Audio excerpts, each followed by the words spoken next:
And now, Roma Wines, R-O-M-A, Roma Wines present Suspense. Tonight, Roma Wines bring you Robert Taylor in The House in Cypress Canyon, a suspense play produced, edited, and directed for Roma Wines by William Spear. Suspense, radio's outstanding theater of thrills, is presented for your enjoyment by Roma Wines. That's R-O-M-A, Roma Wines. Those better-tasting California wines enjoyed by more Americans than any other wine. For friendly entertaining, for delightful dining. Yes, right now, a glassful would be very pleasant, as Roma Wines bring you Robert Taylor, star of Metro-Goldwyn-Mayer's Undercurrent, in a remarkable tale of suspense.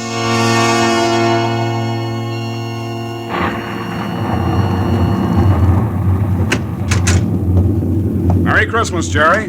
How's the real estate business? Kind of early with your greeting, aren't you, Sam? Well, I got to get them in sometime. I may not see you again until next Christmas. If this real estate racket gets any crazy, I'll be dead by next Christmas. I'm glad you could get up here, though, Sam. What's on your mind, Jerry? You'll probably shoot me when you hear it, Sam, because I'm probably nuts. But doggone it, you're a detective and you're my pal, and I just had to tell somebody. Well, you sound like it's serious. That's just it. I don't know what it is, Sam, but... Now, listen, you know we're agents for a group of houses up in Cypress Canyon. Mm-hmm. Those places that were started before the war, never got finished. Oh, yeah. All they got in were the foundations, just concrete and a couple of beams. Well, they've been finished now. In fact, I'm putting up the for rent on the last of them today. What do you want? Police protection from the mob? Listen, Sam, this house that I'm talking about, it's got a number now, 2256. But before, when the men went back to work on it about 3 months ago, well, they just started when the foreman on the job brought me a shoebox that he'd found up on a beam. And this box had a manuscript in it, a story, kind of, all written out. Yeah. Well, he gave me the thing. I read it. I didn't think much about it. I put it in my desk. But the other day, and I happened to drive by there, I saw the number on the house and what the house looked like.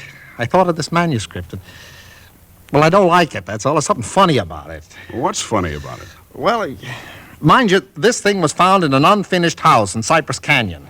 House that was only just started building. All right. Well, listen, Sam, I want to read it to you if you got the time, and you'll see what I mean. All right, shoot. Well, here's how it begins. To whom it may concern, my reasons for setting down on paper what follows here will be abundantly clear to anyone into whose possession it may fall. First, let me say that I'm a very ordinary person. My name is James A. Woods. I'm 35 years old. By profession, a chemical engineer. My wife, Ellen, was a school teacher when I met and married her in Indiana 7 years ago. There's nothing in the past life of either one of us to suggest remotely any cause or reason for the dreadful thing that has invaded our lives. Our married life has been in no way different from that of millions of other average, reasonably happy, and congenial families. 3 months ago, I was ordered by my firm to take charge of a rather minor project in Los Angeles, Hollywood to be exact. The order was a sudden one. There'd been no time to secure accommodations, and conditions being what they are, the inevitable result was that until day before yesterday, we'd been living in the cramped quarters of one of those characteristic California motels. Needless to say, most of our spare time had been devoted to a search for something more permanent and comfortable, but the fruits of these efforts had been, financially and in every other way, a geometrical progression of discouragement. Until last Saturday afternoon, only 4 days before Christmas. We were driving into town on our way to a movie when Ellen saw it. Jim, look. What? That sign in front of that real estate office. Oh, yeah. But yeah. Don't you see what it says? For rent, furnished, 2-bedroom house, close in, immediate occupancy. Yeah, uh-huh. Aren't you going to stop? Oh, Ellen, you know what a sign like that. It'd mean right out in plain sight in front of a real estate office. Oh, yeah, but Jim... Either they want $600 a month... We'll never know until we ask. And if it's any good at all, there are probably 50 people fighting for it right back there now. Well, honey, there's no harm in trying. Now, is there? You really want to go back? Oh, it's probably foolish, but what can we lose? Okay. Oh, darling, come on, cheer up. How do you know? Maybe our luck's changed. Maybe fate's going to give us a nice new house for a Christmas present.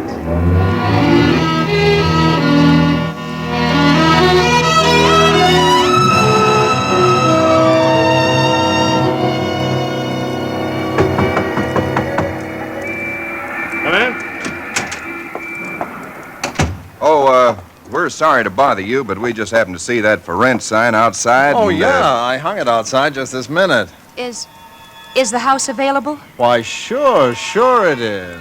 Let me introduce myself. My name is James A. Woods, and this is my wife, Ellen. How to do? Wow. Looks like it's fixing to rain. Yes, so it does, doesn't it?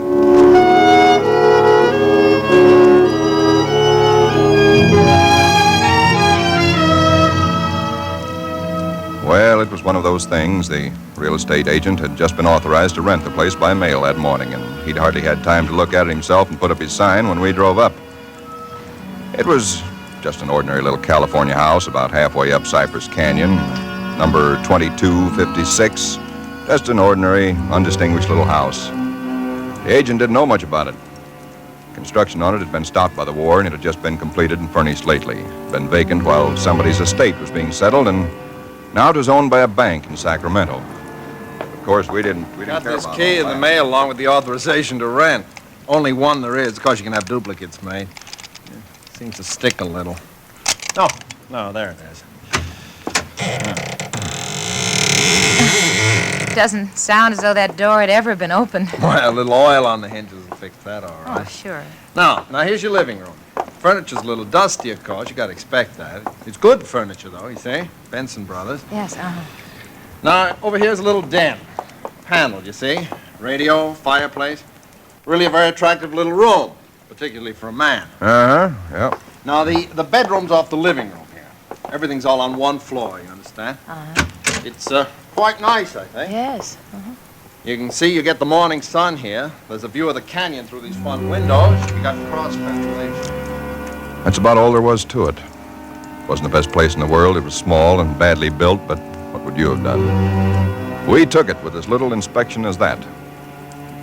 It was the Saturday before Christmas. And the very same evening, we were struggling up the steps from the road with suitcases and boxes and armloads of clothes and all the endless bric-a-brac that people collect and never know they have until they move. Ellen began unpacking, and I began moving things around and taking the worst of the pictures off the wall, doing all the little things that everybody does when they move into a new place and try to give it something of their own Don't be personality. such a sour puss. You know, it's a roof over our heads for Christmas. That's more than we ever thought we'd get, isn't it? Now, what in the world are we going to do with those two pictures? Why don't we just leave them where they are? Jim, we can't. They're too awful. Well, all right, put them in the closet then. I can't. Both the closets are jammed full. No, I mean the other one in the little alcove off the den. At least there's a door there. I suppose it's a closet. I don't know. If that isn't a commentary on the housing problem, huh? A woman moving into a house without even knowing where all the closets are. Take the pictures down, will you, honey? Bring them in here. Okay. Guess you'll have to help me with this door. I can't get it open. Let me see it. Well, of course you can't, silly. It's locked. Where are those keys we found in the desk? Here they are. No, not this one. Sure, this one won't work. No. Feels like an awful solid door for a closet. Oh, and that's one solid door in the house.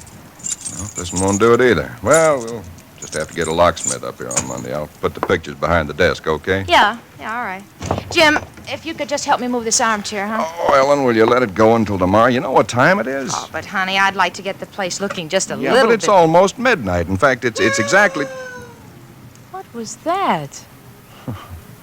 Tomcat, I guess, out in the brush somewhere. Sounded near. Oh, hope that doesn't go on all night. Well, there's much we can do about it. Come on, Ellen, I'm dead tired. All right, Jim. Where'd you put the toothpaste, honey? It's right in the medicine cabinet. Oh, yeah. Jim, we ought to get some firewood tomorrow. You know, a fire in that living room would make all the difference in the world. Sunday. Well, Monday then. Jim, I think red curtains are what we need, don't you? Mm-hmm. You know, just at least for the living room. Anyway, the ones in there now have just got to come down. Yeah, I suppose they do. What do you think of red? Well, I guess it's all... Jim. It's some tomcat. Jim, it sounded in the house. Now, how could it be in the house, Ellen? We've been over every inch of the house. Except the closet. Now, how could a cat or anything else be in the closet that's been locked up for over a year? I don't know. It's probably under the house, a wildcat or mountain lion or something. I hear they have them in California. Jim, I don't like Well, it. neither do I like it, but there's nothing we can do about it tonight. Well, maybe we ought to call somebody, the police or some don't neighbor. be silly, Ellen. You act like a kid. Come on, let's go to bed, huh? Well, all right, I suppose it is silly. Jimmy, did you lock the door? Yeah. Can I turn out the lights now? Yeah. All right. Good night, Ellen. Sleep tight. Good night, Jim.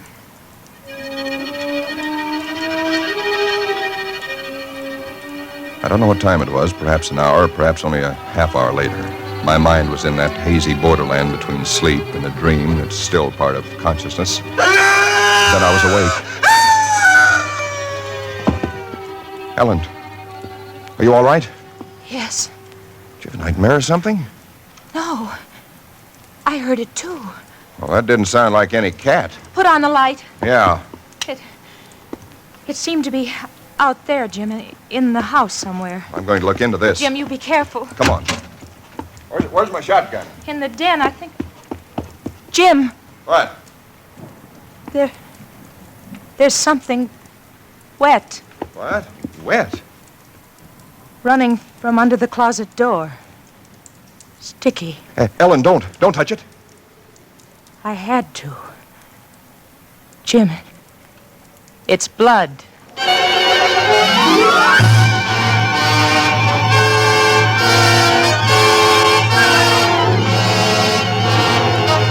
For Suspense, Roma Wines are bringing you Robert Taylor in the house in Cypress Canyon. Roma Wines' presentation tonight in radio's outstanding theater of thrills, Suspense.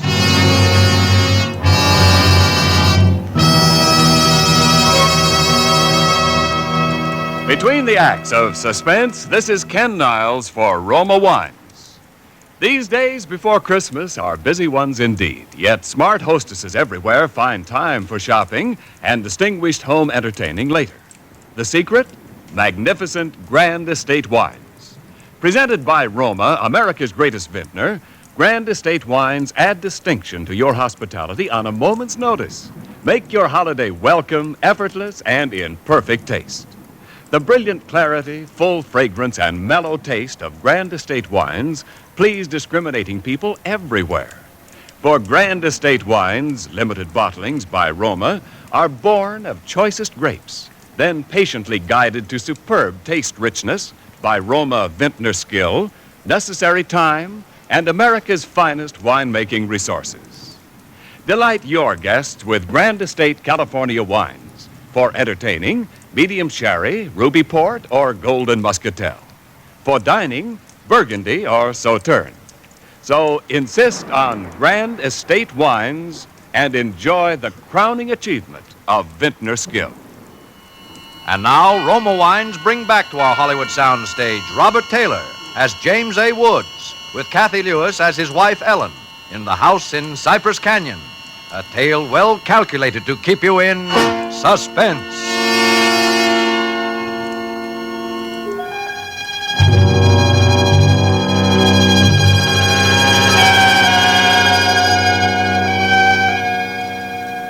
It cannot be too difficult to understand from the foregoing why I've taken the pains to set down in writing the events related here. To find in one's newly rented house a closet which cannot be opened is in itself certainly no great cause for alarm. But to be awakened in the stillness of the night by unearthly cries within that house, to find oozing from under that closet door something that is unquestionably blood, that's another matter. Perhaps others might have been braver than we. Suffice it only to say that we got out of the house in something very close to a panic, and only returned when we had the moral support of two stalwart Los Angeles policemen. You just moved in here, you say? That's right, officer. You can see we're still unpacking. And the place has been empty right along before that? Yeah, I don't know much about that part of it. You could check all that with the real estate agent, though. Well, where is this closet? Oh, it's right in here, officer. And the blood is... Where? Where's the blood? Jim? Officer, I swear to you, there was blood on the floor less than an hour ago. I saw it. Uh-huh. It was running out from under that door. We heard that noise, and we got up, and then we saw it. The door was locked. Locked, huh? Oh, no, Well, it seems to be all right now. Hey, you folks aren't trying to be funny, are you? isn't there anything in it? No, ma'am, there is not. Look, officer, we're reputable people. You can call my firm. They'll tell you all about me. There's nothing wrong with this closet. Walls are solid.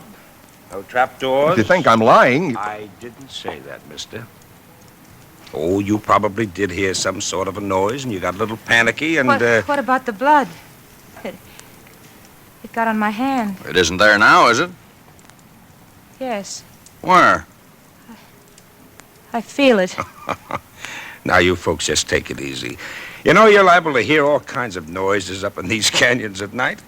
You're, from the east, you say? Yeah. I'm sorry, officer. Ah, that's all right, that's all right. If you have any real trouble, call on us anytime. All right. Well, good night. Good night. Good night. Hey, you ought to have this door fixed. That's enough to scare you. Yeah, we're going to have it fixed.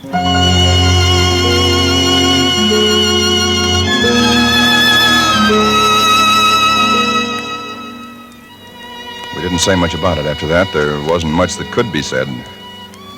The next day, I went down to a lot and bought a little Christmas tree and some trimmings, and we tried to pretend we were cheerful, but there was an uneasiness between us that had never been there before.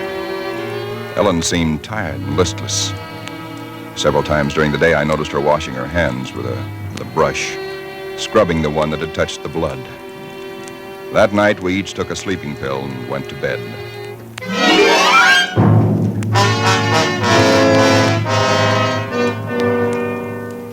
It was sometime after midnight when I was suddenly wide awake and staring into the darkness.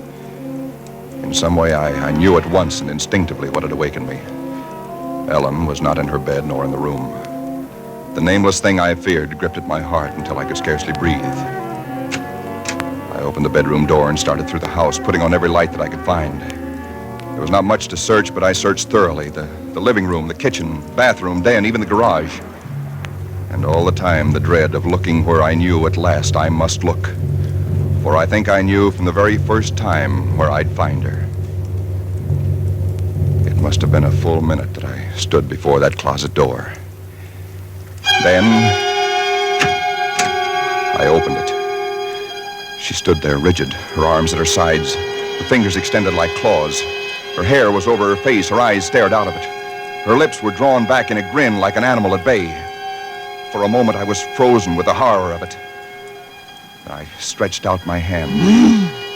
Very deliberately, she turned her head and sunk her teeth until they met into the flesh of my forearm. I'd raised my hand to strike at her, but already she'd relaxed her hold and gone utterly limp. She would have fallen unless I'd caught her. I carried her into the bedroom and laid her on the bed.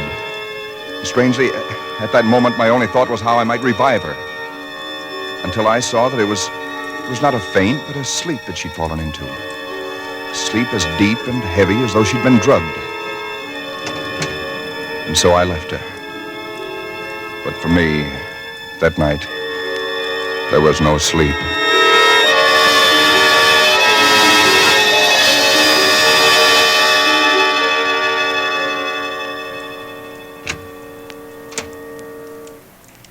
Jim? Yes, Ellen? What are you doing up so early? Oh, I got a little restless. I'd make some coffee. Oh. Oh. I had the most wonderful sleep. And I feel so rested. Do you? Mm-hmm. Jim. What? What's the matter with your arm? Oh, I just heard it. Well, honey, it's terribly swollen. Let me see it. No, it's all right, Ellen. Oh, it isn't all right. You've got to see Dr. Wesley right away. Sure, I will. No, I now will. you promised me, Jim, that you'll go the first thing this morning. How'd it happen? Oh, there was a dog. A dog? Yeah, I heard him trying to chew through the screen door. I went out to chase him away, and he bit me. Well, you mean there's all that racket and I didn't even wake up? No, Ellen, you didn't even wake up.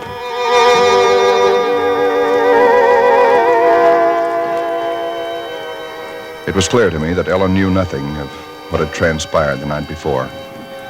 I went to my office that morning and made a pretense of going over routine business, if only to restore my mind to some semblance of calm by the sight and sound of common, familiar things.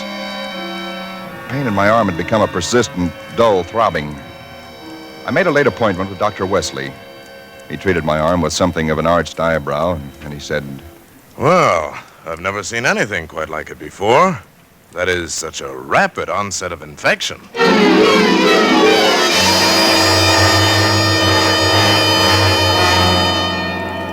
It was dark when I left his office. I hadn't realized it was so late. Driving home, my car seemed sluggish until I saw the needle on the dashboard and realized that I was pushing it to the utmost of its speed. That I was racing home to prevent something before it was too late, before the darkness had conspired against me. For somehow I already knew with certainty that it was the darkness and the night that I had to fear. The curves of the canyon seemed endless. And then the cold fear leaped up inside me. My house, too, was dark. I went slowly up the stone steps from the road, looking, praying for some sign of light or life. There was none. The house was empty. Ellen was gone. I looked with the same self-torturing thoroughness, and in that closet first of all, knowing as I did so that it was hopeless. And so, alone in that empty house, I waited, powerless and helpless now, deadened in thought and will, empty as the house itself, save only for the overwhelming sense of a terrible foreboding. For some time in the early hours of the morning, I snapped on the radio, shortwave. Why? Surely a minor question now. I only know that I did. And then I heard it. Car 58, car 58, go to Laurel Canyon, the 4000 block. A report that a man has been injured or attacked. Condition thought to be critical. Ambulance will follow. That is all. I was there almost before the police, edging my way through the little crowd, staring down at the man lying there in his white uniform under the streetlight. Yeah, the milkman, poor guy. I heard him scream, but when I got here, he was just like this. There's All nothing right, on it. stand back, stand back. Please stand back. Well, you again. I heard it on the radio. I lived just down the road. Yeah, I remember. What happened? Well, take a look. Maybe you can tell us. He was dead. And he was lying on his back. And his throat had been torn out, as though by the fangs of some wild animal.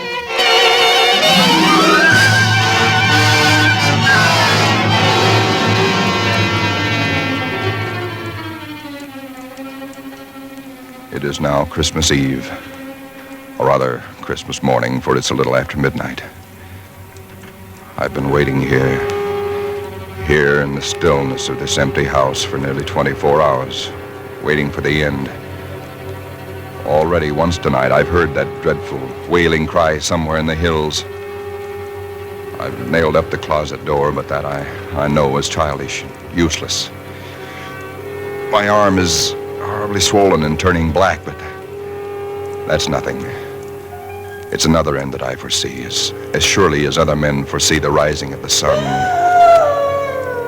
I hear the cry again. It's nearer now.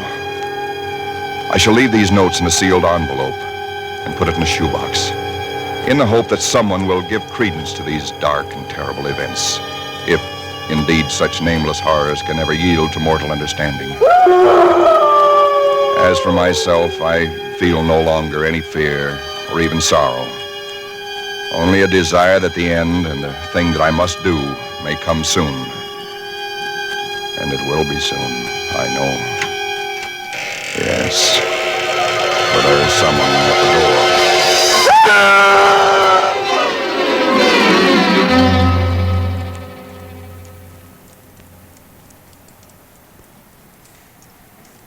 Someone at the door. Huh. What do you make of it, Sam? It's quite a yarn.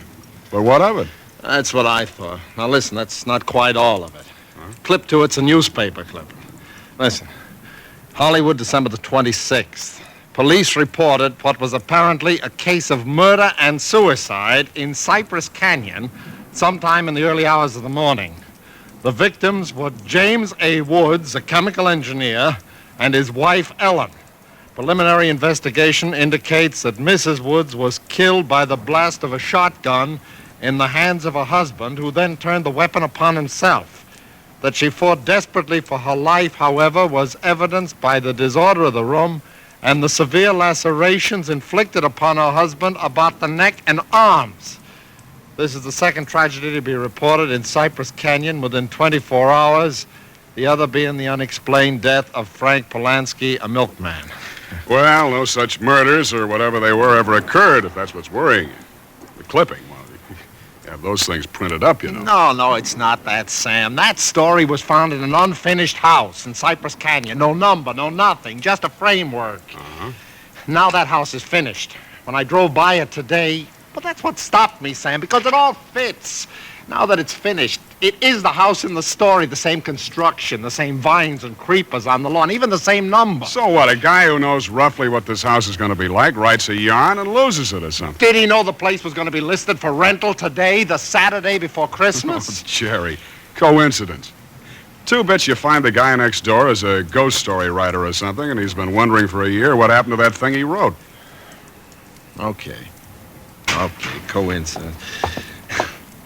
Well, I'm sorry I bothered you, Sam. Don't be silly. I liked it. It's a good yarn. That the for rent sign you were talking about? Oh, yeah, I'm going to put it up outside now. Uh-huh. Well, so long, Jerry, and Merry Christmas again. Well, thanks, Sam. I guess I was kind of silly, all right. Huh? Listen, when a guy named, whatever it is, Woods, with a wife named Ellen, comes in to rent that place from you, then you can start worrying. Yeah. Well, so long, Sam. So long, Jerry. Come in.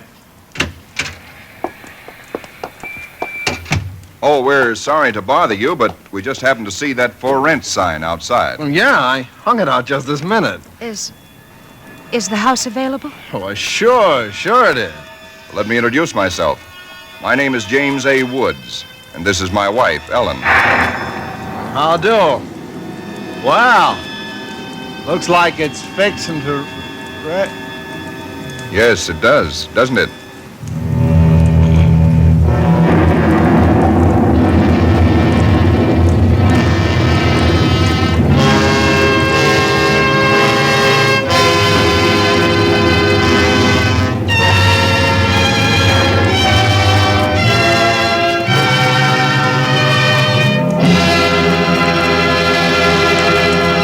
Suspense. Presented by Roma Wines, R-O-M-A. Roma Wines, selected for your pleasure from the world's greatest reserves of fine wines. Tonight's show marks the third birthday of Suspense on the air, and this is Ken Niles asking our star of the evening, Robert Taylor, to help us celebrate. Why did you tell me before, Ken? If I'd only known, I'd have baked a cake. Well, Bob, all Suspense parties are surprise parties. As an old hand on Suspense, you know that in our plays, the tables are usually turned on the star. So tonight, although it's our birthday, we're going to give you a present. Here it is, a gift basket of Grand Estate California wines from Roma, America's greatest vintner, to our distinguished anniversary guest, Robert Taylor. Thanks, Ken. You turn a nice table. And you can set a nice table with Grand Estate Burgundy in your basket, Bob. For Grand Estate Burgundy means rare dining pleasure, adds memorable distinction to holiday dinner. Even everyday meals are outstanding in taste when Grand Estate Burgundy is served. Yes, all Grand Estate wines presented by Roma are limited bottlings of outstanding taste excellence. That I know about Grand Estate wines, Ken. But did you know that for Grand Estate wines, Roma selects only the choicest grapes? Then the ancient skill of Roma master vintners, necessary time, and America's finest winemaking resources guide the cuvée of this grape treasure to rich taste luxury. That's why discriminating wine users everywhere look to Grand Estate wines as the crowning achievement of vintner skill. Reason enough. And now, Ken, who's all set to star on Suspense next Thursday? It's that very wonderful actress and wonderful girl, Miss Susan Peters. Susan will appear as a young lady in straitened circumstances who finds herself mistaken for a very rich young lady and who is forced into continuing the deception with murder as a result. I'll certainly make it a point to listen. And before I go, I'd like to thank this really great company of actors who have played with me tonight, and particularly Cathy Lewis, who played Ellen. Thank you, Bob. Tonight's original Suspense play was written by Robert L. Richards. Next Thursday, same time, you will hear Miss Susan Peters as star of Suspense. Produced by William Spear for the Roma Wine Company of Fresno, California. This is CBS, the Columbia Broadcasting System.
Now, Autolite and its 60,000 dealers and service stations present Suspense.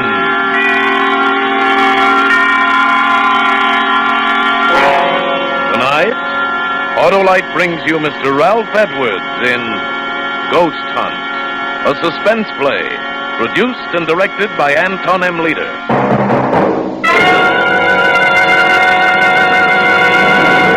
Friends, replace worn-out narrow-gap spark plugs with a set of those new wide-gap Autolite resistor spark plugs.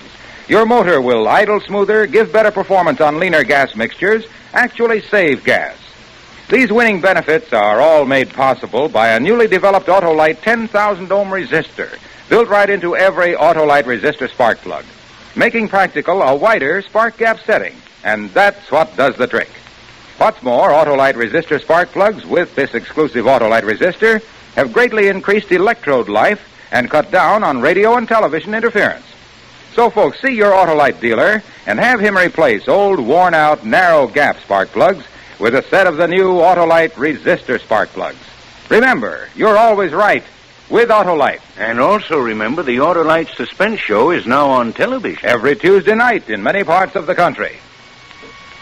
And now, Autolite presents Ralph Edwards in a tale well calculated to keep you in suspense.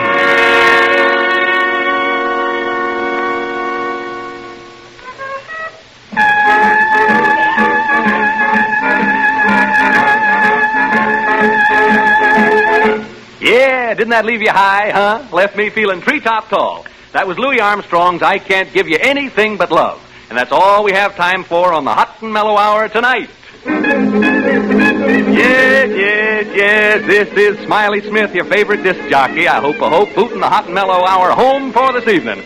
I'll be back again tomorrow night, minus the music, but with a little surprise for you. Tomorrow night, Friday night, as you know, is stunt night here at station WXP, and have I got a stunt for you. Last week, if you remember, I planted my wire recorder in the steam room at a lady's Turkish bath and let you listen in on the playback, remember? Well, tonight, as soon as I leave the studio, do you know where I'm going? Your friend Smiley is going to spend the night in a haunted house on a spook hunt. You heard me, a spook hunt in a haunted house. I'm bringing my little old wire recorder along with me, and if you tune in tomorrow evening at this time, you'll learn what it's like to spend a night in a haunted house. Ain't that something? Yeah, a real haunted house. No kidding. 4 people are known to have committed suicide there. So tune in tomorrow night and share a real thrill with your old pal Smiley, I must be crazy, Smith. Good night.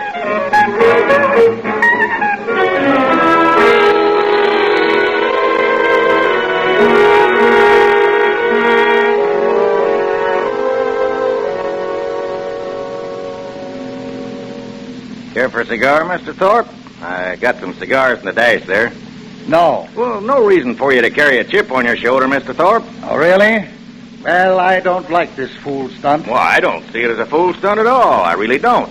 I think it's the only way you're going to unload this house. Ordinary selling methods won't work in a case like this. Now, don't forget the reputation saddling this house. 4 suicides since 1939. You know what people call it. The death trap. Yes. It's a lot of nonsense. Sure, but try to convince people of that. Anyway, when this disc jockey offered me this chance to kill all the rumors about about the property, I just naturally jumped and took him up at it, especially since it don't cost a cent. You sure about that? I'm not liable for a penny. Not a cent. We're doing him a favor letting him use the place, he said. Thanked me for the chance last night when I drove him out here. So one hand washes the other, as the feller says. He got a chance to pull off a stunt, and the wire recording will prove the people the property's A number 1, and we increase the chance of selling the place. Well, as long as it doesn't cost me anything. Not a thing. He's using his own recorder, and I'm paying for the rental of a couple of walkie-talkies he hooked up to it. Well, what about this, Reed? Does he charge anything? He comes gratis, too. Dr. Reed is, a psychic investigator. Belongs to a couple of societies that do nothing but hunt ghosts. He showed me articles he's written about it in their magazine. Well, here's the house. Yeah, looks real nice in the sunshine, don't it? Yeah, man, smell that sea breeze. You don't have to sell me. Well, let them know we're here. Yeah, probably asleep up all night and everything. Why don't they come out? You think they've gone? Well, I told them last night I'd pick them up around 11. Smith! Smith! Hey, Smiley! Dr. Reed! Yeah, fast asleep, I guess. We better go in and wake him up.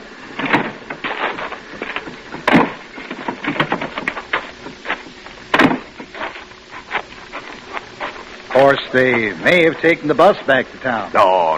It's a 2-mile hike, the main highway.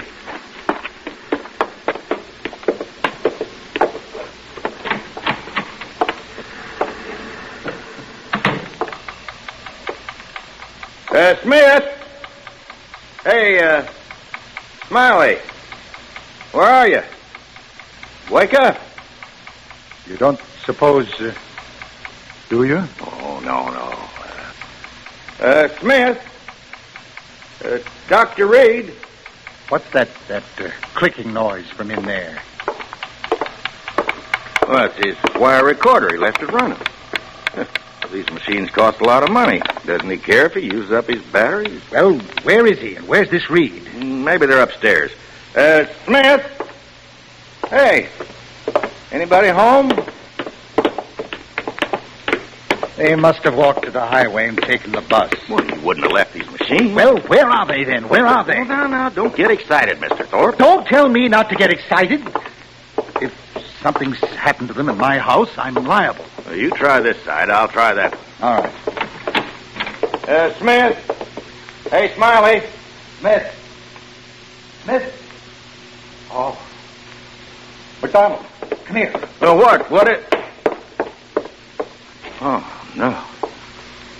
Reed. Dr. Reed. No, don't touch him, Mr. Thorpe. You'll get your hands off. Look. Blood. Is he dead? I can still feel his pulse. We better get him to a hospital fast.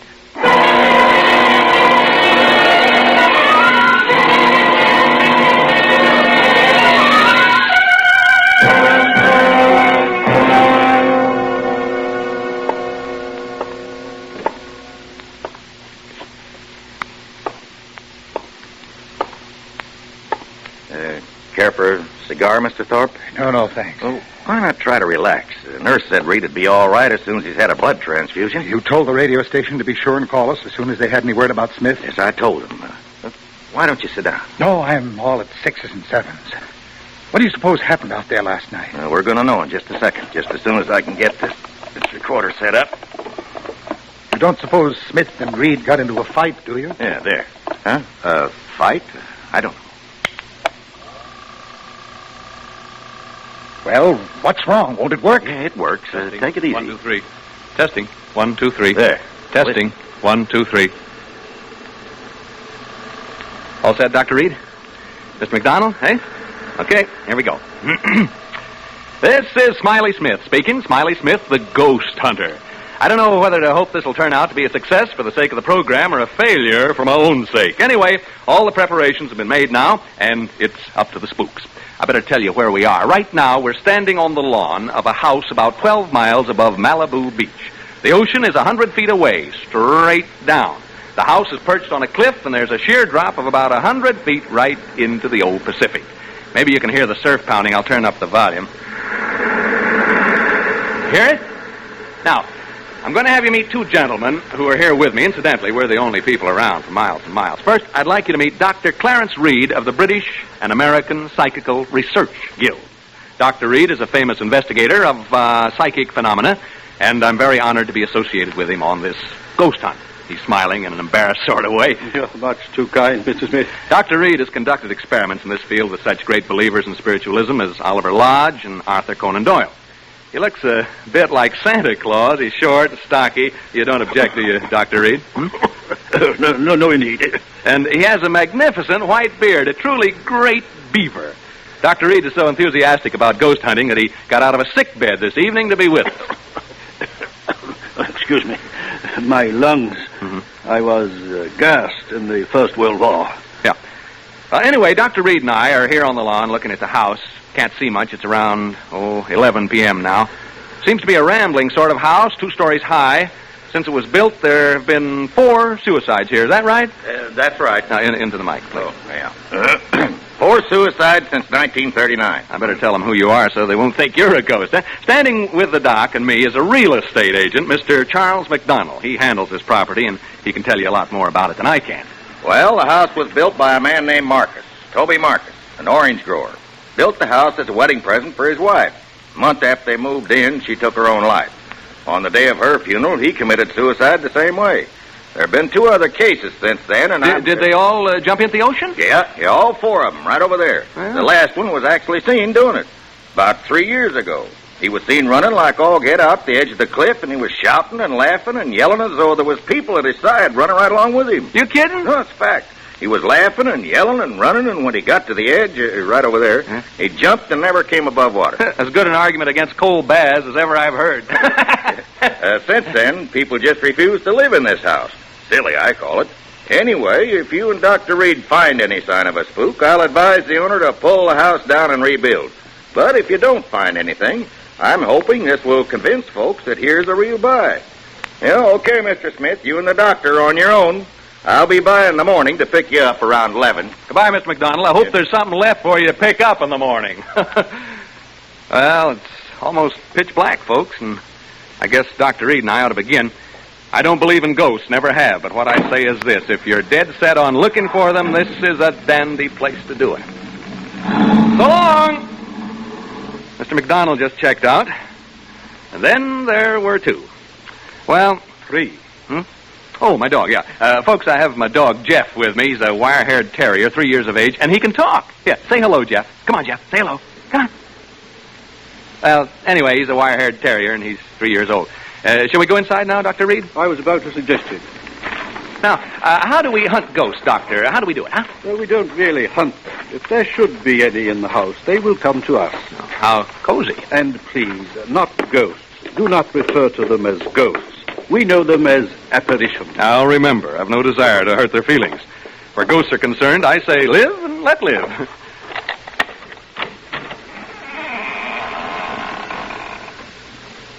Well, we've opened the front door now. Maybe you heard the hinge squeak a little. Now we're standing here looking in. Can't see much. Smells sort of musty and damp. What's the matter, Jeff? What's the matter, boy? Jeff. Oh, come on now, come on.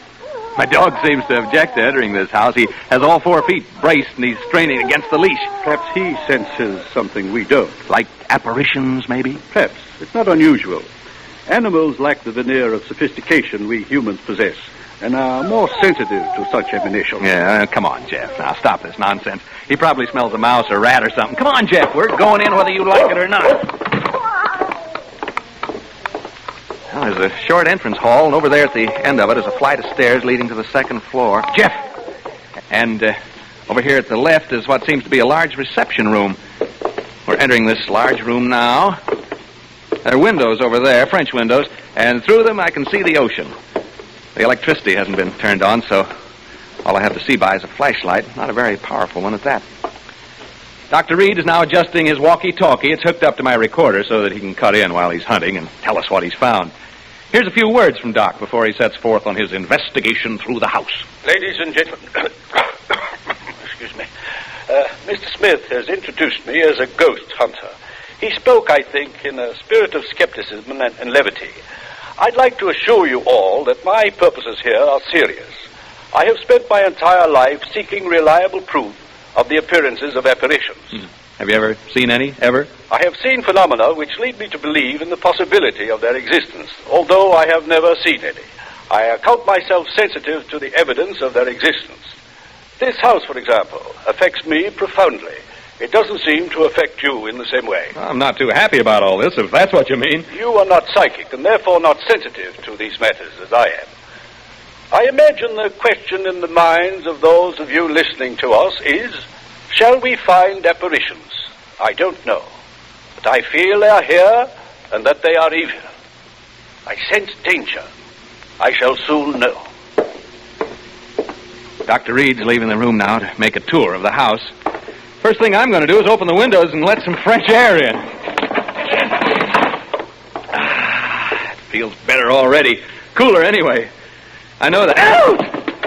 What was a bat? A bat just flew into the room. I think it's a bat, not a bird. I didn't actually see it. Just its shadow as it fanned my face. There it is again. It touched me as it passed. Jeff, come back here. Jeff, you fool dog, come back here. Dr. Reed.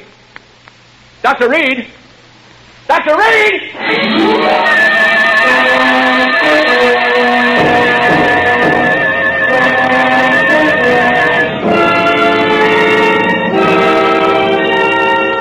For Suspense, Autolite is bringing you Mr. Ralph Edwards in radio's outstanding theater of thrills, Suspense.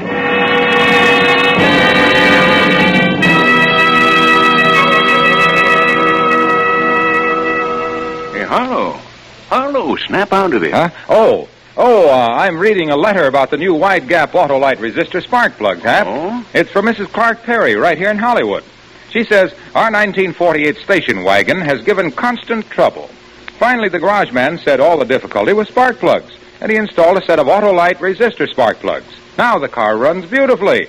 The very first time my husband has been really pleased. Well, smart garage man. Smart people to take his advice. Hap, you know, as more and more people learn about wide gap Autolite resistor spark plugs and how they make an engine idle smoother, give better performance on leaner gas mixtures, actually save on gas, why then more people will replace old, worn-out, narrow gap spark plugs with sensational new wide gap Autolite resistor spark plugs. Any more letters like that, Harlow? Plenty, Hap, plenty. Why, here's another one from New York City. Read it to me later, Harlow. We haven't time because here's Suspense.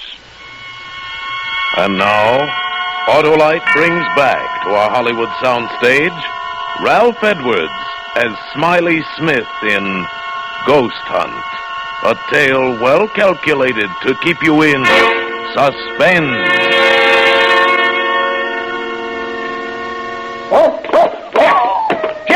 Jeff, come back here. Jeff, you fool dog, come back here. Dr. Reed. Dr. Reed. Dr. Reed. Reed speaking. What is it, Smith? Jeff has run off. My dog, he jumped through the window and ran off. Oh, so? I told you he sensed something about this house, didn't I? Yeah, you want to come and see if you can determine what it was exactly that set him off? Soon. I'm making my way slowly up the stairs toward the second floor now. I'm halfway up. I'll be down with you soon. Folks, my dog's run away. You probably heard him howling. He jumped through the window and took off. Never did anything like that before. Frightened by the bat, I guess. Personally, alone here in this big room, I can understand how he must have felt. This isn't a cheerful spot by any means. I may not be psychic, but I sure have a feeling this house doesn't want us here. Read again. Excuse me.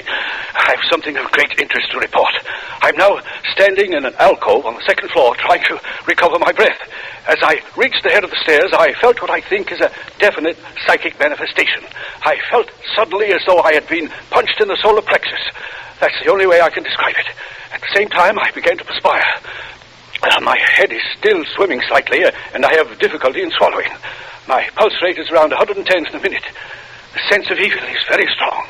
I feel very, what shall I say, profoundly depressed. Do you want me up there? No, I prefer to remain up here alone. The presence of a disbeliever such as you might interfere with my investigation. Folks, I'd like you to get a picture of what it's like here. It's very quiet, for one thing. I've never been in such a quiet place, and it's pretty dark. No light except my flashlight.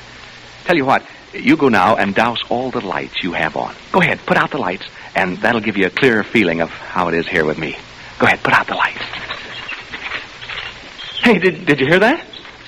The real estate agent told me I'd probably hear rats and mice in the walls.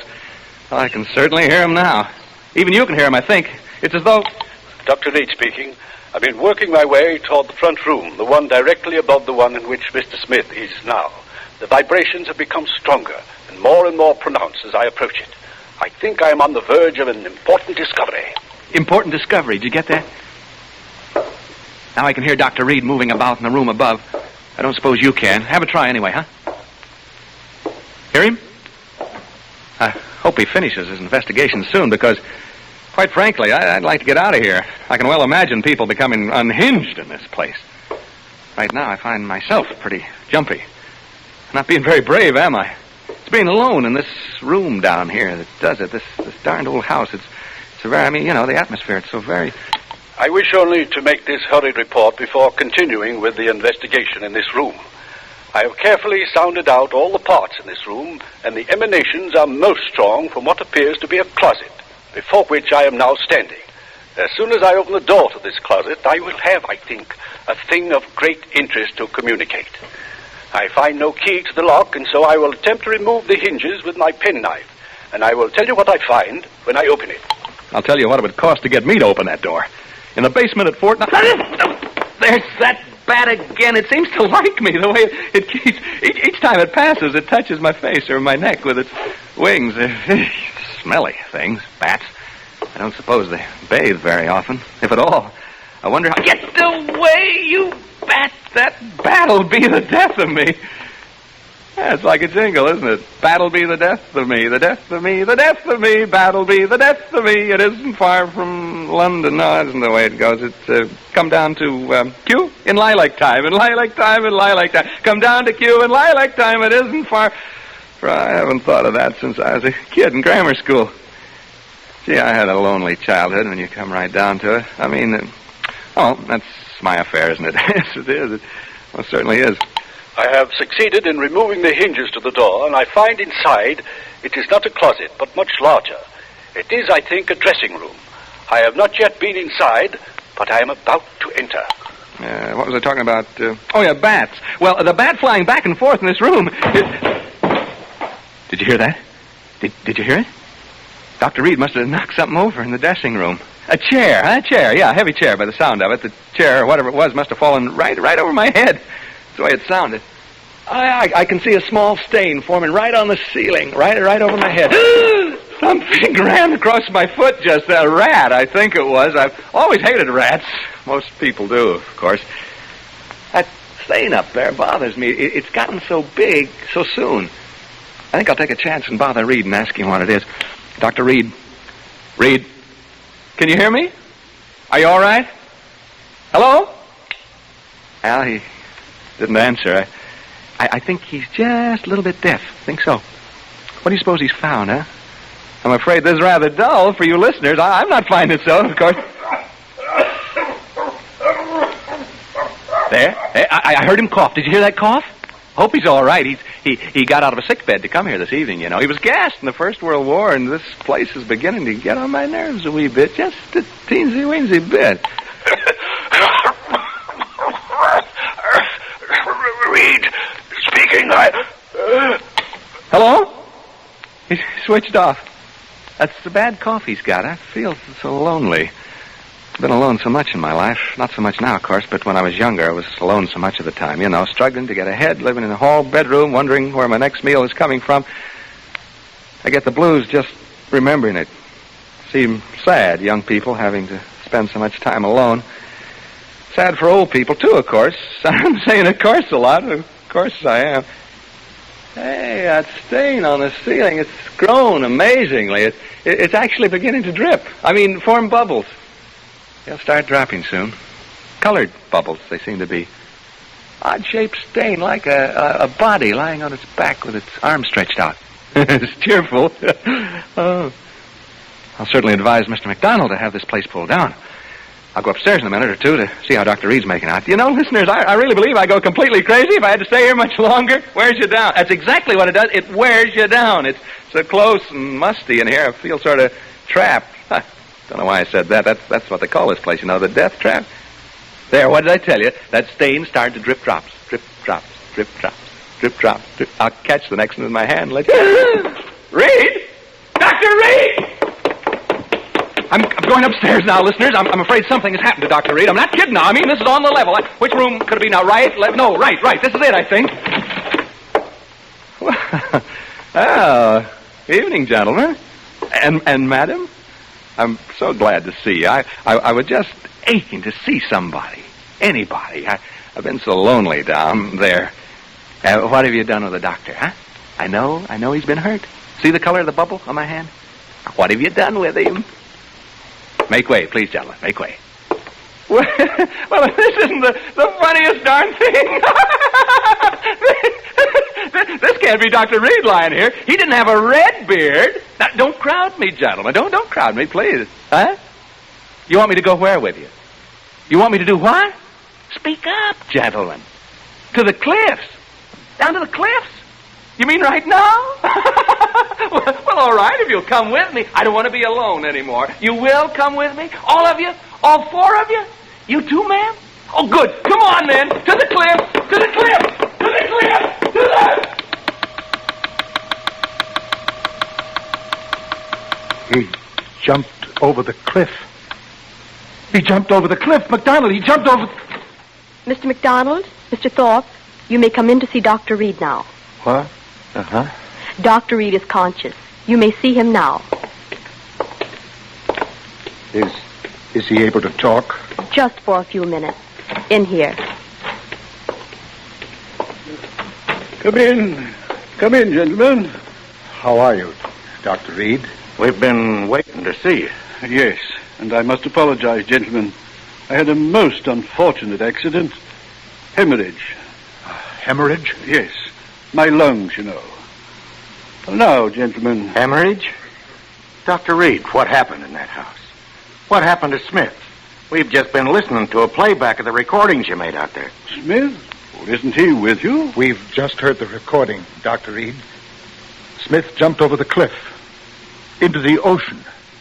Oh, that poor boy.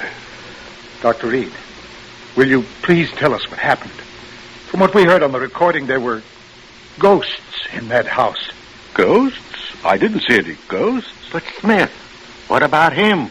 If he went over the cliff, it was fear that drove him over. But, gentlemen, I didn't see any ghosts. As for that unfortunate young man, who can say now what he saw or thought he saw?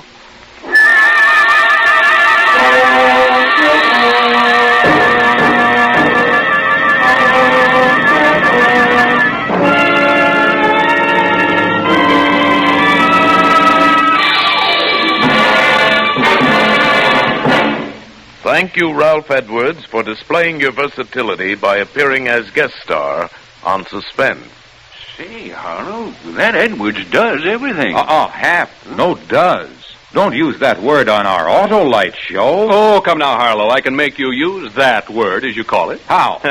Now, don't you say that Autolite resistor spark plugs make your car engine idle smoother? Yes, but... And your car gives better performance on leaner gas mixtures. Saves gas. Sure does. Does. Aren't we devils? Ralph, you tricked me. Well, anyhow, it does my heart good to tell people that Autolite resistor spark plugs are ignition engineered by Autolite, which makes more than 400 products for cars, trucks, airplanes, and boats in 28 plants from coast to coast. Autolite also makes complete electrical systems for many makes of America's finest cars. Batteries, spark plugs, generators, starting motors, spark plug wire, battery cable, coils, distributors. All ignition engineered to fit together perfectly, work together perfectly because they're a perfect team. The lifeline of your car. So, folks, don't accept electrical parts that are supposed to be as good. Remember, you're right with Autolite.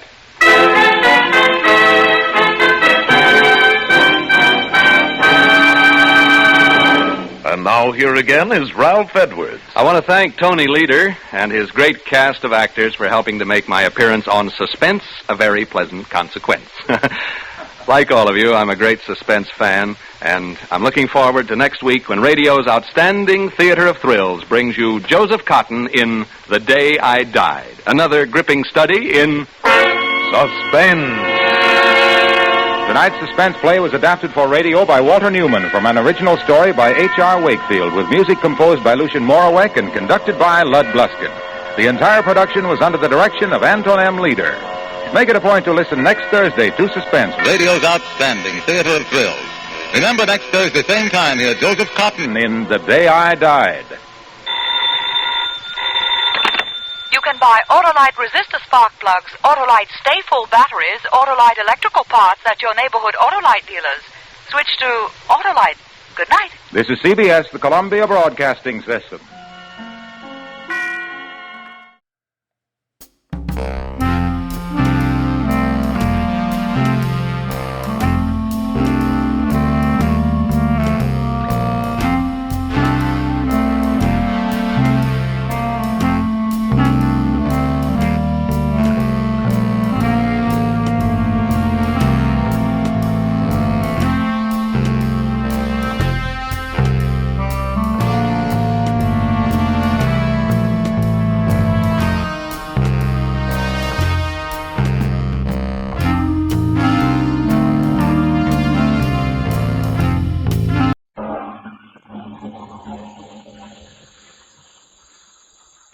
I tell you, Captain, it don't make sense. We picked her up walking down the street saying the same thing over and over again. Why, she's as goofy as they come, I tell you. Listen to her yourself. Revenge, revenge, revenge, Revenge, revenge, revenge. Yeah, listen to her, Captain. Over and over again. revenge, Such a young and pretty girl. revenge, What could revenge, have driven her out of her mind like that, I ask you? revenge, revenge, revenge, revenge, revenge, revenge, revenge, revenge.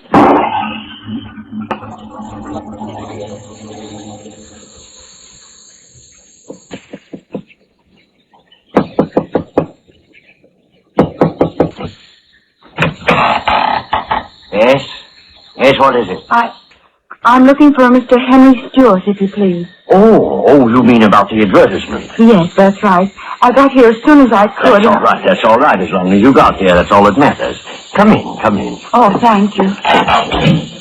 Just put your suitcase down there. It'll be all right. Thank you. Now, if you come right this way. Thank you. Just step in here, Miss, Malone. Ella Malone. Oh, yes, of course, Miss Malone. Now then, you'll have a chair, please. Oh, thank you. There we are. Now then, Miss Malone, to be perfectly frank with you, I wasn't quite expecting you today. Oh, I'm truly sorry, Mr. Stewart. But you see, I took the wrong train and I had the hardest time finding the house. I do hope you'll forgive me. Of course, don't give it another thought. Promptness may be a virtue, but we all can't be virtuous, now can we? Now then, you're here in answer to my advertisement. Yes, sir, you wrote me. Oh, yes, of course. You're the young lady from, From Queensville. Oh, yes, Queensville. You have my letter with you? Oh, yes, sir. Right here, sir. Yes. Now then, your friends know you came here, of course. There's no one very much interested, Mr. Stewart. Oh, come now. A pretty young girl like you, no young beaux, and so on. No, sir, there's no one. I mean, sir, you can depend on me to give all my attention to my work. Very commendable indeed. My work, as I wrote you, is entirely confidential. My philanthropies are to a great extent entirely sub rosa, no fuss, no feathers. Do you understand what I mean? Oh, yes, sir. As my secretary, my affairs will be entirely in your hands. My checking account, my finances, and so on, entirely in your care. I understand, sir. It's quite a responsibility, and you're quite a young woman. And as I wrote you, the bank... Oh, yes, sir, I understand. The bond, I brought the money for it, $300. I've got it right here, sir. Oh, fine. That's very businesslike, yes, indeed. I'll give you a receipt, and there we'll be. Mr. Stewart. Yes? Oh, my pen. Oh, yes, here we are. My money. Will I get it back from the bank any time I leave your employ... I mean, when you want me to? Yes, of course. Now then, here we are. Received of Miss Nellie Malone. Ella. Oh, yes, of course, Ella. Memory isn't quite what it used to be. That's why I need a good secretary. I'm very good at remembering things. Oh, you are. Now then, here we are. Guess this receipt is in good order. Received of Miss Ella Malone. $300 to be deposited with the Merchants Bank as surety bond, and to be returned to said Ella Malone upon request. There's my signature. Now then, how's that? I'm sure that'll do very well, sir. Now, you have got my receipt, but I... I beg your pardon. Not at all. Of course, I have it right here. I am sorry. Oh, well, I understand the excitement of your trip. Here it is, Mr. Stewart. You see, I had it already in an envelope. Now, if you're open... Oh, no, not at all. Ben can do that when I send it to them in the morning. Now, just put your purse down there, and I'll show you through your new home. Yes, Mr. Stewart. Now, we'll go right up these stairs. Yes, sir. Well, you find I have quite a place here. 3 stories high. Every inch of it my own design. Rather dark. Careful. I'm all right. Mustn't hurt yourself. I'll leave the way to start a new job now then, here we are. Got a nice room for you, very nice. Fact of the matter is, you can choose any room on this floor. But, Mr. Stewart, your daughters... Daughters? Yes, won't they adjust? You said... Oh, yes, my daughters. I did write you about them, didn't I? Yes, you did. Well, never mind about them. They're upstairs studying. Now, right here. I suggest that you take this room, at least for tonight. Whatever you say, Mr. Stewart. There's a light on here. There we are. Nice, isn't it? I've never had such a large room. If you've got one a little smaller... On the contrary, my dear Miss Malone, you'll find this one small enough. Perhaps a little too small. Yes, indeed. Entirely too small. But, Mr. Stewart... Locking your door... Mr. Stewart, why did you... Mr. Stewart, why did you lock the door? Mr. Stewart! Mr. Stewart, why have you shut me in here? Mr. Stewart, please answer me. Mr. Stewart, please let me in here. Mr. Stewart!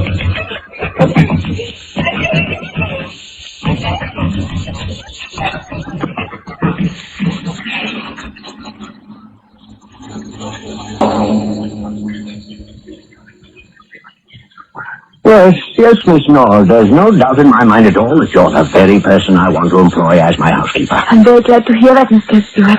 Of course, the matter of being housekeeper, the place as large as mine, calls for definite qualities, you understand, of course. Oh, you'll do my best, sir. Well, one certainly can't ask for more than that, no, indeed. Your wife, maybe she'd like to talk to me. My wife? Oh, yes, of course. I wrote you about my wife, didn't I? Yes, sir. Well, my wife is out shopping. As soon as she returns, you will meet her. I'm sure she'll find your recommendations as satisfactory as I did. Makes me very happy. I've always wanted to work in a fine house. Now, about money. Oh, any salary you want to pay me, Mr. Stewart, it's all right. I just want a chance to show you how good I can do your work. Very commendable, yes, indeed, very commendable. But we must agree on a salary. I'm the sort of man who has respect for money and expects a similar respect in others. Oh, yes, and speaking of money, you'll be wanting to open a new bank account, I suppose. Bank account? Yes, it's my principle that everyone employed by me should have a savings account. Bill's character. I'll open an account for you in the morning. You can transfer any other bank accounts you have back in your hometown up to my bank. Convenience, you know. No, sir, I haven't got that.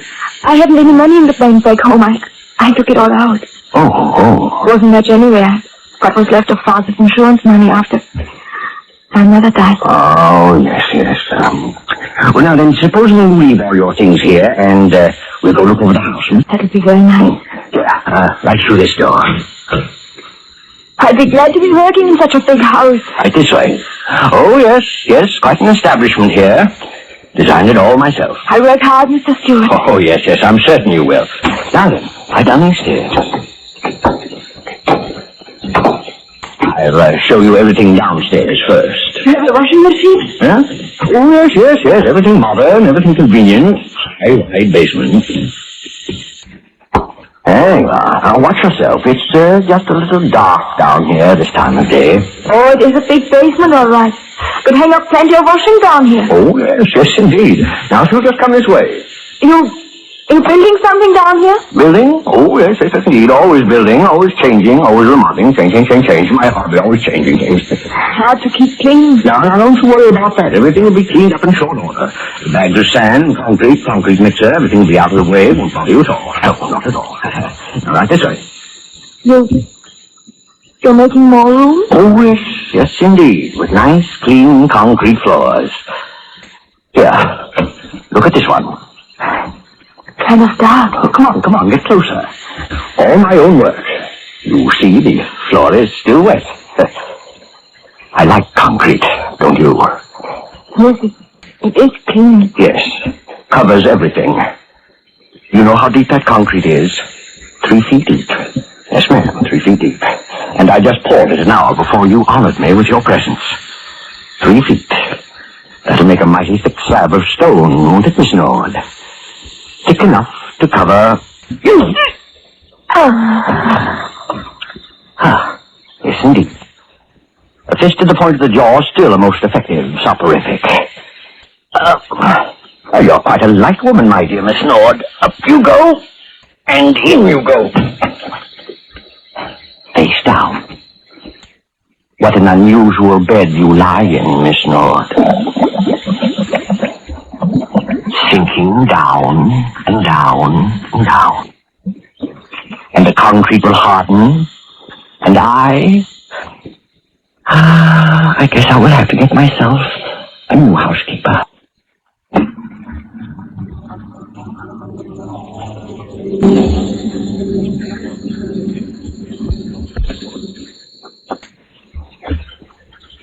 Ladies and gentlemen, let's lean back now and relax for a moment.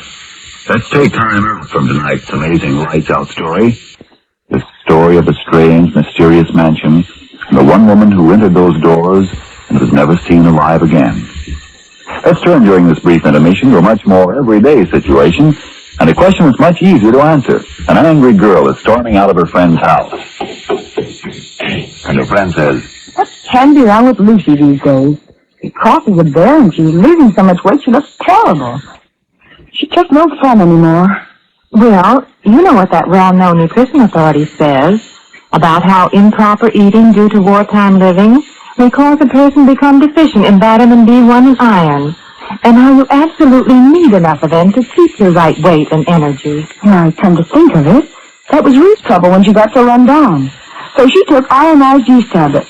And you know how grand she looks and feels again now. yes, friends, any number of people who, due to vitamin B1 and iron shortage, were losing weight, losing strength and energy and interest in life, tell how ironized yeast tablets help them regain glorious pep and strength and needed pounds.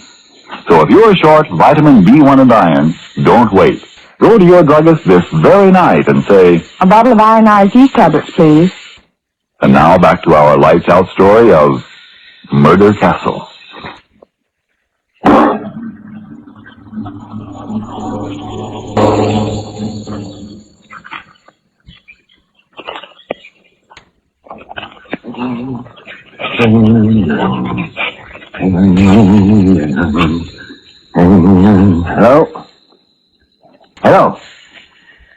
Hello, is this the employment agency?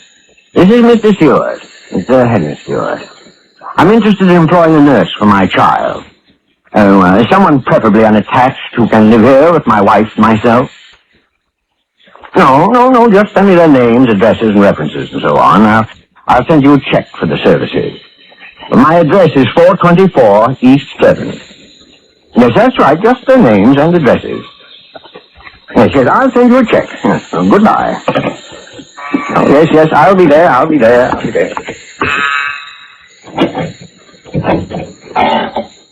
Yes, what is it? Is Mr. Stewart in? Oh, yes, indeed. Won't you come in? I'm Mr. Stewart. Thank you. You're answering in regard to, Secretarial position. You wrote me a letter. Oh, yes, indeed. Won't you step in here, please? Thank you. Now, you sit there, I'll sit here. We'll get better acquainted. Put your suitcase down there in place, so. Now then, I'm afraid I didn't quite get your name. Ray. Betty Ray. You wrote me. Oh, yes, of course. I remember you distinctly. Now then, you have my letter to you just to sort of refresh my memory on the circumstances, don't you know? Oh, well, I'm sorry. Eh? I didn't bring it with me. Oh, well, then suppose you tell me a little more about yourself and all that's happened. Mother and father see you off the train, I suppose? Oh, no, sir. It's the way I wrote you, Mr. Stewart. I'm quite alone. Oh, yes. Well, but, first there's the matter of the surety bond. I wrote you about that, didn't I? Yes. Yes, you did. Ah, yes, I'm quite certain of that. Mr. Stewart, I was wondering. Yes? Have you had many secretaries? Why do you ask that? I want to know. Why do you ask that question? What happens to them after you hire them? Tell me what happens to them. Young woman, just who are you? My name is Betty Malone. Malone? Betty Malone. My sister Ella came here a month ago about a job, and I want to know where she is. Do you hear me? I want to know where she is. I don't think I quite know what you're talking about. Why do you lie to me? Why do you lie to me? She was here. She was. Oh, then what makes you so sure? A letter. You wrote her. The first one. I waited a whole month, and then I came here. And as soon as I saw you, I thought something was wrong. And now I know there is. My sister Ella, where is she? You've got to tell me. What if I tell you again that I don't know what you're talking about? I'll go to the police. They'll make you tell the truth. I know she came here. I know she did. Why do you laugh? Why? Because you're being a very foolish young lady. Very foolish indeed. There's no need to get excited. Of course your sister's here, and very happy to. She's here? Yes, and very happy, too. Well, then take me to her. Please take me to her. It's all right. No need to get excited. Of course I'll take you to her. I intended to all along. I was just having a little joke with you. Is she all right? Is she all right? Of course. Now then, come right along with me. Come right along with me. Right along with me. Yes, she's right up here. Been with me for over a month. Why didn't she write? Why didn't she tell me? Now then, right down this hall, and you can ask her that for yourself. This isn't a trick, is it? My dear young lady, you have easily the most suspicious mind of anyone I've ever met. Why, I'm quite a helpless old man, and you always have recourse, as you put it, to the police. There we are, right in this room. Well, go right in. All right. Well, it's locked. Knock on the door and she'll open it for you. Ella? Ella, it's Betty. Let me in, darling, it's Betty. What do you know? Ella, please. It's Betty, your sister Betty. Well, now, she certainly is a tight sleeper. But she can't be sleeping. Open the door. Please open the door. All right. No reason to get excited. Quickly, open the door, quickly. Oh, now, don't excite yourself needlessly. Well, I'll go ahead. You open the door. Ella, it's Betty. Ella, what? Oh!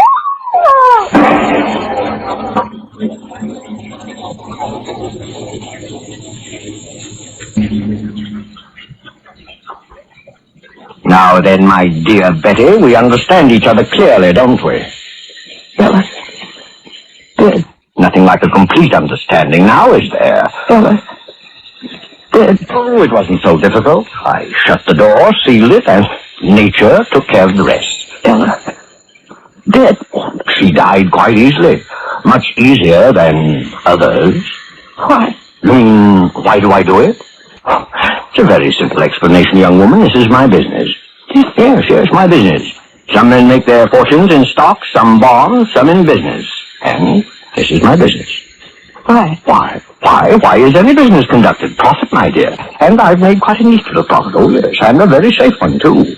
Yes, and you're the very first to come wandering about looking for one of my, customers. The first. And I assure you, the last. Oh, yes, 30 women have come in my front door. 31, including you and Ella. Come on along. No. I'll tell you all about them. You'll find it most instructive. Yes, indeed. Now, come. Don't hold my arm. I must. These corridors, they twist and turn. Oh, yes, it's best I hold your arm. Get lost easily around this house.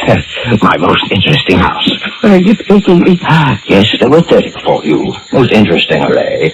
I used to read the want ads in the small-town papers, and then I'd write letters. Oh, most interesting letters. I needed a secretary, a housekeeper, nurse, excellent salary, unusual accommodation. Oh, I knew this would happen. Indeed. And they brought all their worldly belongings with them, generally in a suitcase. Little here, little there. Oh, I'm sure it's been most profitable. Now, in this room, for example... No, don't open that door. No, perhaps it would be better not to. The one in here came to be my housekeeper. Oh, let me see. How long ago was it? Oh, well, no matter. She came as a housekeeper, and after she went into a retirement in that room, I found in her suitcase such interesting bonds. Why, I tell you, my eyes fairly popped right from my head. Oh, yes. It's the uncertainty that makes my little business so very fascinating. You 31. Now, let's go down a little way now, down here. Oh, don't make me pull you along. Oh, you 31. It wasn't difficult. Most women are such fools, anxious to believe what they want to believe. I'm here for life, and you gave me death. Ah, you're the smart one. That's why I'm even bothering showing you my work. I never did the others. And showing you around won't do harm. You won't be talking long. 30 women died. Now, in this room... Oh, let me open it and show you. No, don't make me look. No, please don't. No. Oh, you see? There's no reason for excitement, just an empty room. That's what she thought when she went in here. Then I pressed this button, so. And the floor flopped open as she stood on it, and down she went. Down, down, down. Guess into what? A pit of lime. Oh, yes, I tried out so many different ways of killing them. You wonder why they'll never find me out? Well, I'll tell you why. Because I'm much too smart for all of them. Oh, not perfect crimes. No, nothing infantile, but just cleverness in choosing the women I do my business with, and an equal cleverness in doing away with them. Oh, yes, indeed. Now then, what was I telling you? Oh, yes. Why, they'll never get me. Ella, seeing you had gun things in my head. No corpus delicti. And if there is one, no evidence of violence. Ah, there, that's the secret. Are you very frightened, sister? Well, of quicklime, there's no corpus delicti. For that I can tell you. Not when you bury them in a slab of concrete. Ah, that's the secret. If I could only have been with you, little sister. And now this room, let me show it to you. I think this will be your room, my dear. Very frightened. You see the door? Airtight. Airtight, yes, indeed. I'll open it. The room. Amazing sight, isn't it? No doors, no windows. I could have helped you, Ella. Now, I'll shut you up inside the room, then I'll close the door and press this button here like this. You hear that, little one? You hear that? Pumping, pumping, pumping. And guess what is pumping? Ella, my head. Air. You hear me? Pumping the air out of the room. Yes, that's clever, isn't it? You breathe, and soon there'll be nothing there to breathe, and then you'll die. And if the police do find your body, no mark of violence, nothing but asphyxiation. A most mysterious death, they'll say. In time, they'll decide it's all quite natural. Embolism, heart attack. Oh, they'll think up a fancy name to clear their files. Yes, indeed, they always do. It isn't right for him to live with it. First, off with the bump. Now, my dear, I think you'd better step inside. Quickly now, so I can close the door and go about my other work. Quickly, I tell you. Wait for that. I want to give you something. What can you give me that doesn't belong to me already? Gun. Get in there. Get in that room. Gun. You had a gun in your purse all the time. I'm sorry. I brought it for the man who... Ella. Get in there. No. What are you going to do? Get in there. I'll press the trigger. Get in there. I'll kill you. No, don't. Don't. I'm an old harmless man. I was only fooling. I wouldn't hurt you for the world. Revenge. Right to revenge, isn't it, Ella? He said to press this button, Ella. The pump. It's running, Ella. Listen to it. It's killing him the way he killed you. It's right to revenge, isn't it, little sister? Right to revenge. Right to revenge. Right to revenge. Right to revenge. Right to revenge. Right to revenge. Right to revenge.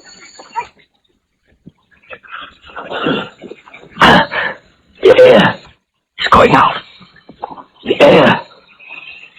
Shut off that motor out there. You hear me? Shut off that motor. Pumping out the air.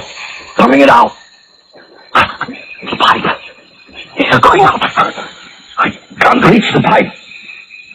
Shut it off, you devil out there. Shut it off. It'll kill me. Kill me. I chased it already. Shut it off. I'll give you anything you want. Shut off that pump. I can't die. I won't die. I'll tear the walls down. Let me out of here. Air. Man's got to have air. Let me out. Let me out. Well, my ears. Can't hear. Thumbs breaking. Blood in my mouth. My eyes. No air. Bleeding. Air. Give me air. Breath of air. Air.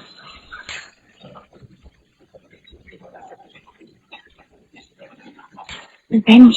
Revenge. Revenge. Revenge. Revenge. Revenge, revenge, revenge. Yes, listen to her, Captain. Revenge. Over and over again. Revenge. Such a young and pretty girl. Revenge. Revenge. What could have driven her out of her mind, crazy like that? Revenge. Revenge. What, I ask you? Revenge. Revenge.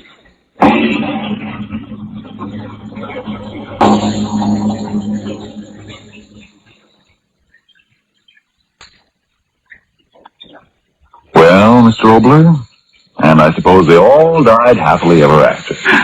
You put things so sweetly, Mr. Mike. The dark corners of the human mind are the deepest dark, I believe, of anything in the universe.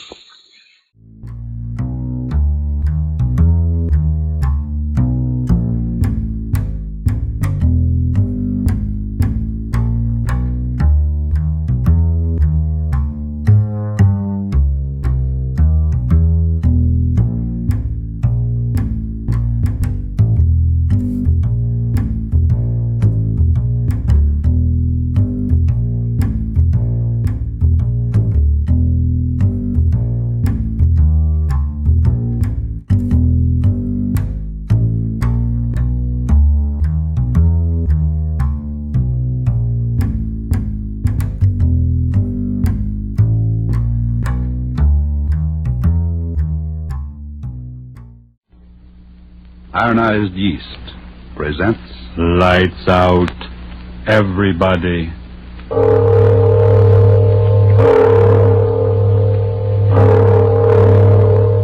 It is later than you think.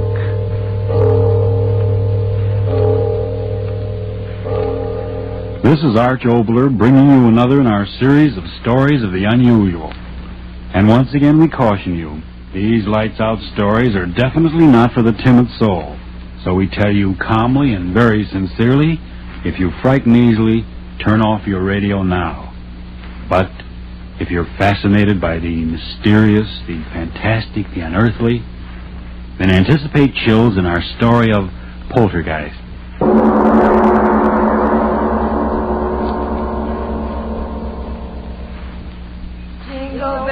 Jingle bells, jingle all the way. Oh, what fun it is to ride in a one-horse open sleigh. Hey, that was swell. Now let's go to town. St. Louis woman with her diamond ring, kicking that man around. No, stop that, Kay. What's the matter? Am I scaring the horse? Oh, it seems like a sacrilege singing a song like that out here. This beautiful, clean snow and blue sky. Well, what's wrong with a hot song to keep us warm?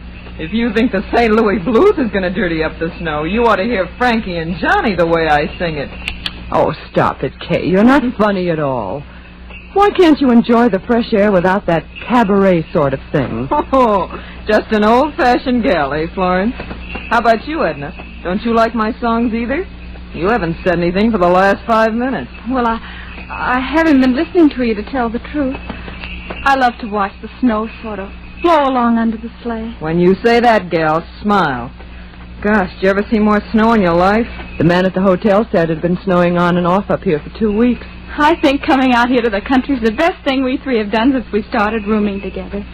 Hiking in the snow's terribly healthy. Yeah, that's what I'm afraid of. The healthier I get, the worse I feel. Crazy idiot. She does say the funniest things, doesn't she? I always say that Kay ought to... Whoa! Hallelujah, we're here. Is this as far as we go, driver? That's right, miss. Can't go no further down this road account of the drift. Oh, my goodness. The drifts are too deep for a horse. How can we walk through them? I second the motion. Well, you young ladies don't have to worry none so long as you keep going down the valley over there. Snow ain't piled up that way all the way to Ma Jenkins. Oh, well, that's marvelous. Come on, girls. Let's get started. So long. Take care of yourselves, girls. Come on, Edna. Goodbye, Miss Girl. Listen to the snow talking at us. It's very dry snow. Our feet rub particles of it together, and the friction makes a sound. It's kind of scary, isn't it? Why? Oh, I don't know. It's just as if the snow was sort of trying to talk to us. I mean, as if it was angry at our trespassing. Hey, don't tell me we're trespassing. I don't want any country squire taking any pot shots at my constitutional amendment with rock salt. No, thank you. Oh, don't talk nonsense, Kay. We're not trespassing. Why, this path through the valley here over to Mrs. Jenkins' house is the favorite hike of everyone who comes up this way during the winter. What's Mrs. Jenkins got anyway that makes people walk their feet off? Wait till you taste her cooking. Eat. Oh, boy, let's go. It's awfully quiet out here, isn't it? Oh, that's the glory of it. I've had the roar of the subway in my ears so long. Okay, don't walk so fast. Come on, look what I found. Oh, come on, Edna. Oh, please. Let me take your arm. I'm getting out of breath. Well, take it easy. There's no hurry. Well, what is it, Kay? Look, through the circle of trees here. Look what I discovered. Well, isn't that interesting? It's a sort of a natural amphitheater. Sure. Say, who was this guy, Daniel Boone? What's an amphitheater? Well, that means an oval circling place with rising tiers of seats. It's, like that place we went to for the horse show. Oh. Back in the times of the Greeks, they had outdoor theaters. Listen to the professor. They made use of places just like this, where the ground sloped up and made a sort of a natural arena or stage below. Theater. That's an idea. Sit down, gals, and I'll give you a special performance of the Kay Follies. It's awful snowy here, isn't it? I'll trample it down with my spring dance. Welcome, sweet spring. Isn't she a nut dancing in the snow? If I had that girl's energy. She's really graceful, isn't she? I'll bet if she went on the stage, Kay! Kay! Kay, did you hurt yourself? Oh, did I land on my dignity? Here, give me a hand. Here, I'll help you. There you are. Oh, did I take a flop? Did you hurt yourself badly? I'll live. What in the world did I trip over? Oh, no wonder. Look at that rock under the snow. No wonder I did a nosedive. Oh, my goodness. There are rocks like that all over. A person could break their neck if they... Girls! What's the matter? What is it? Kay, the rock you tripped over. It's not a rock. What are you talking about? Of course it's a rock. Well, yes, but it's something more than that. It's a tombstone. Tombstone? Oh, no, it can't be. Look for yourself. It says, "Here lies buried the remains of one who, restless in life..." Stop! Don't read any more. Stop! And all these other stones laying flat on the ground. They're tombstones, too? Yes. Whew, what a place to pick to dance. Oh! What's the matter, Edna? What did you scream for? Kay, you danced on the grave. What? You danced on the grave. I saw you do it. You danced on the grave. Okay. Edna, stop it. Stop it. What's come into her? Edna, stop acting Edna, like stop, that. for heaven's sake. Control yourself. Okay. Kay, I'm so sorry for you. You danced on a grave. For heaven's sake, stop talking like that. Sure, I danced on a grave. Well, yes, of course she did. It was perfectly accidental. And what if it wasn't? What of it? The poltergeist. The what? Edna Hanson, what are you talking about? What's that word you just used? Poltergeist. Okay, what have you done? You superstitious little fool. You don't stop talking that way, I'm going to slap your face. What's the matter with you? I didn't do anything. You walked on the grave. You danced on the grave. Edna, be sensible. We all walked on graves, but it was purely accidental. Yeah. We had no intention of desecrating them. It doesn't matter, I tell you. It doesn't matter. The poltergeist. He'll come. I know he will. Oh, what's the use? She's crazy. Edna, what are you talking about? What's a poltergeist? What are you so frightened about?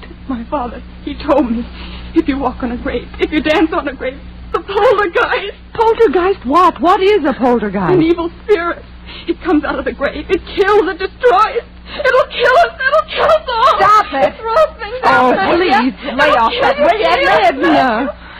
But it won't get me. I'll run Edna, away. come back here. She's gone insane. I'll get her. Edna. Kay, catch her. Edna, don't run away. Nothing will hurt you. Nothing. Oh, Edna, look out. Kay, what happened? That stone. It hit Edna. Edna, open your eyes. Blood all over her face. Kay, who threw that stone? Who threw it? I don't know. It came from the graveyard.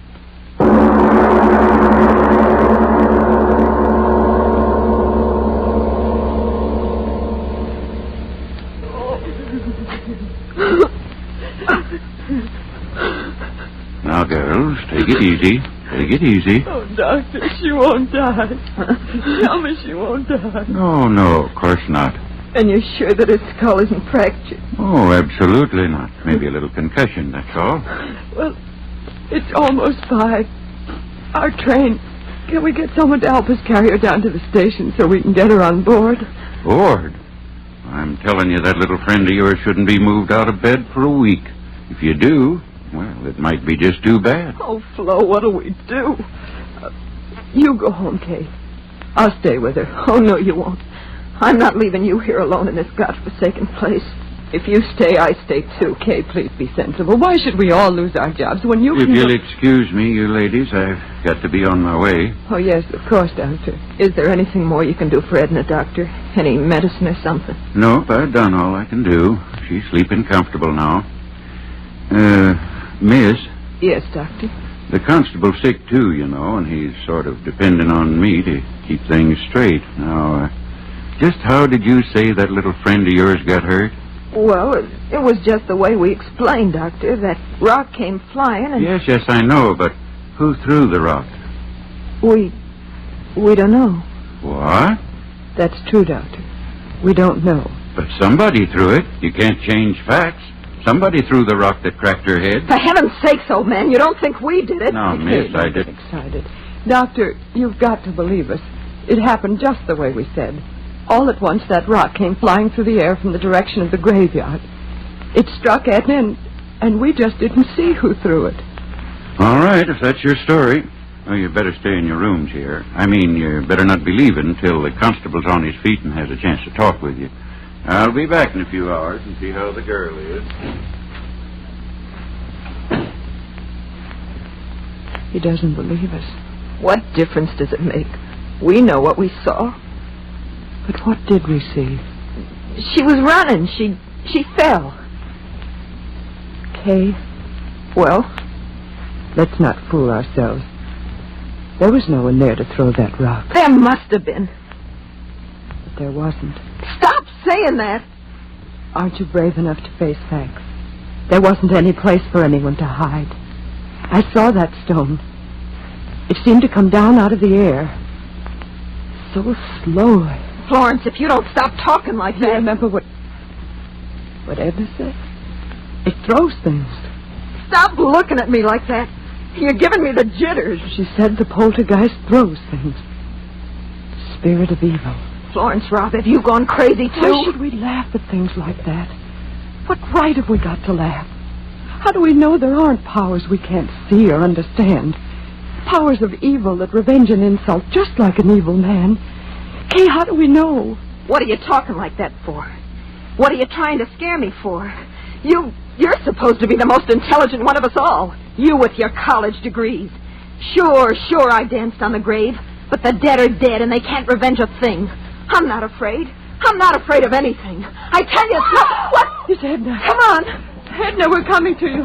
Don't be afraid. We're coming. Open the door, Florence. It's not locked. Duck, it won't... Here, let me. Edna, what is it? What?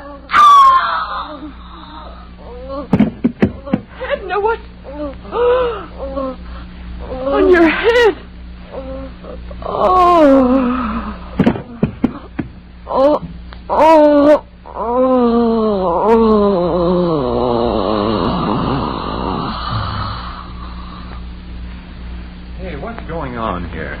I run a decent place, and I don't want you...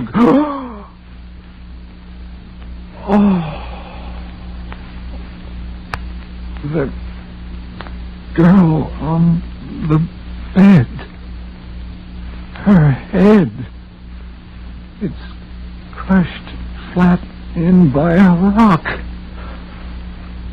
God in heaven. It's not a rock. It's a tombstone.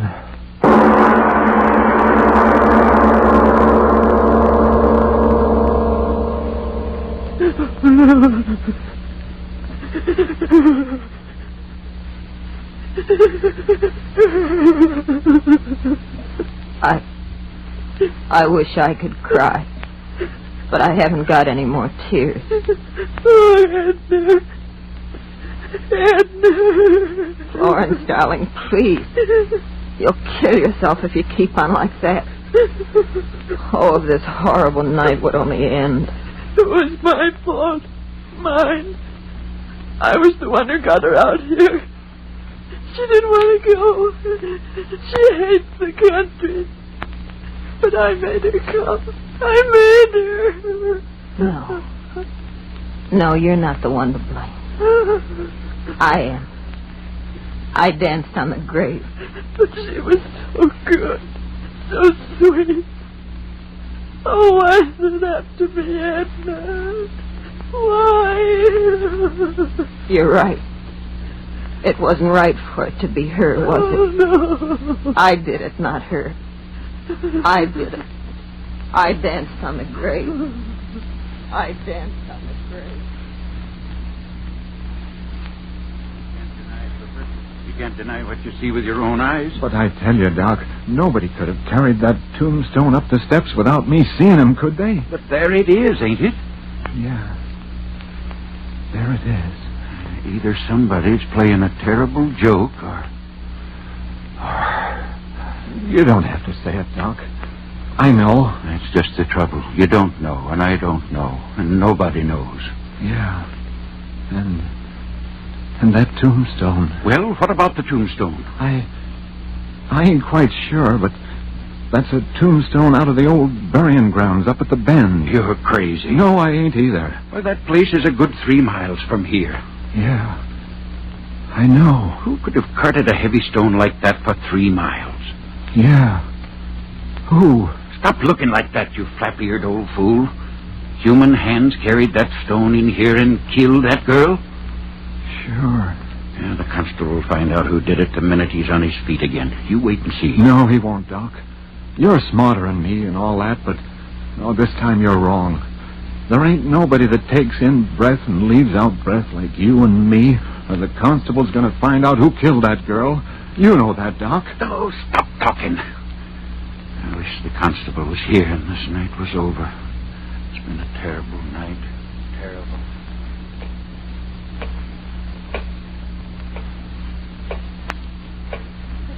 Terrible clock. Ticking. Yeah, I know. I've been sitting here listening to it. I can't stand it anymore. I'll stop it. Why bother with it? Come on to bed, Kay. Please. There's no use sitting there. It won't help her. Yeah. Nothing can help her. But maybe I can help you. Me? It was my fault. Mine. I was the reason it happened. It killed her, and it'll kill you and me, too, unless I stop. No, don't say that. It's true. But why should you be hurt? I'm to blame, not you. Listen, Flo. I'll go out there. There? Out there to the graveyard. What? I'll talk to her. I'll tell it I didn't mean to do it. No. That I didn't know where I was dancing. Please. Maybe somehow it'll hear, listen to me, and then it won't hurt you. No, I won't let you go out there. It'll kill you. Florence. It'll kill you, too. Florence. No, I'll hold you. You can't go. You can't. All right. Come on to bed, Kay, please. In the morning things will be different. But it won't. Nothing will hurt us. And then they're right outside the door. They won't let anything get at us. Kay, please come to bed. Yeah. We'll pray. Pray? I don't exactly know how. Just say anything. Anything. Like this. Now I lay me down to sleep. I pray the Lord my soul to keep. If I should die before I wake, I pray the Lord my soul to take. Now you. If I should die before I wake, I pray the Lord my soul to take.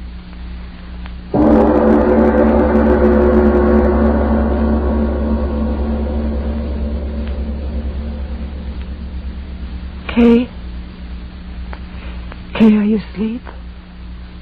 I can't sleep anymore. Kay, tomorrow, I mean when it gets light and everything, do you think people will believe us? Do you think so, Kay? I'm not quite sure what happened. I always used to be so sure about things. And now Kay? Kay, where are you? Kay, where? The window. She went out the window. She's gone out there.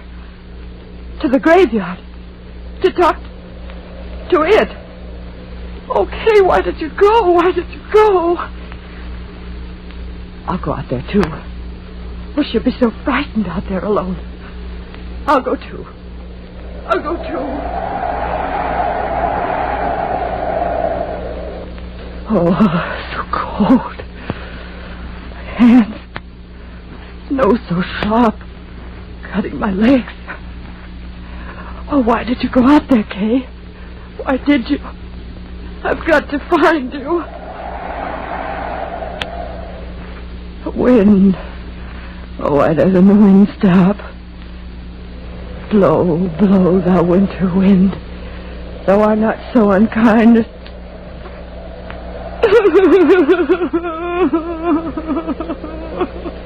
Oh, I've got to find you, kid. I've got to find you. It's snowing. I love snow. Edna didn't like snow. Where are you, Kay? Where are you? I've lost my way. I've lost the road. Where are you, Kay? Kay, where are... Oh, Kay. I heard you, Kay. I heard you. I'm coming to you, Kay. We'll talk to it. We'll talk to it together. We'll tell her we didn't mean any harm, won't we, Kay? Won't we? Poor Edna. We can't help her, Kay. We can't help Edna. But I'm coming to help you, Kay. I'm coming. I'm coming. Florence. Here I am, Florence. Yes, I hear you. I hear you. I'm coming, darling. I'm coming to help. I'm coming to help you. I'm coming. I'm coming. I hear you. I hear you calling my name. I hear you. Yes. Here we are, Florence. This way, Florence. Here we are. Yes, I hear you. I hear you. Where are you? Where are you? This way. No!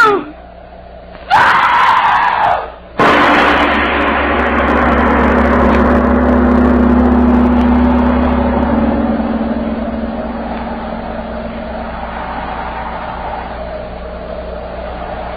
This way, Hooper. They must have come this way. Climbing out the window like that in the middle of the night. They must have gone crazy, the both of them. Well, let's not worry about that now. We've got to find them. Here, give me that lantern. What is it, Doc? What have you found? A shoe. One of the girl's shoes. My gosh, stuck in the snow. We're going the right way. Come on, move fast. We've got to get to them. Doc, look at this. What is it? Over there. Ain't these footprints? Yes. Yes. Yes, that's right. Footprints. Hello! Up ahead! Hello! Doc, we're getting pretty close to the old burying grounds. Well? Maybe Oh, look here, Doc. Let's not be fools. Let's wait till morning. What? Let those frightened girls freeze to death? Get along. But, Doc, You come with me, or the whole town will know what a yellow-livered no-good you are. All right. All right. You don't have to get so sore, Doc. Hello? Hello? Anybody up there? Hello? Doc! Doc, look! What? There they are. Up ahead. Glory be, they're alive. The both of them. Come on. Doc! Doc! Look at them. That's the burying ground up there. And they're dancing. Dancing on the graves. But they must be out of their heads. Come on. We've got to stop them. Doc! Doc, wait for me. Oh, Doc, it's dark again. Where are they, Doc? Where are the girls? Have they stopped dancing? Yes. Huh? They've stopped dancing. Did they ever dance? What are you talking about, Doc? We saw them. We saw them dancing in this place with our own eyes. Did we? The moonlight. Here it comes again. See with your eyes again. Oh, no. Both of the girls froze stiff to the ground, each with her head crushed by a tombstone.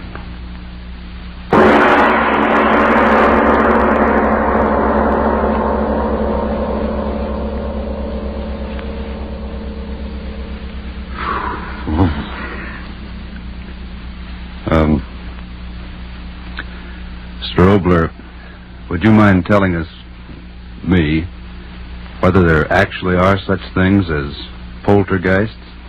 All I can tell you is this. There are authenticated records in existence that, in the city of London on the 27th day of April, 1872, from 4 in the afternoon on a Thursday until 11:30 at night, a certain room in a certain house was deluged by stones thrown from no apparent source. The London police surrounded the house, but they found no trace of whoever or whatever was throwing those stones with a murderous violence. I see. So much for poltergeist. But what about next week? Well, anything can happen, but specifically next week, Mungara. A strange title and a strange story. The power of suggestion. The dictators have shown us to what evil purposes that power can be used. Well, next week, a man who, but that, as usual, is next week. Yes. Lights Out, written and directed by Arch Oboler, will come to you again next Tuesday at the same time. Be sure to listen for the amazing story of Mungara.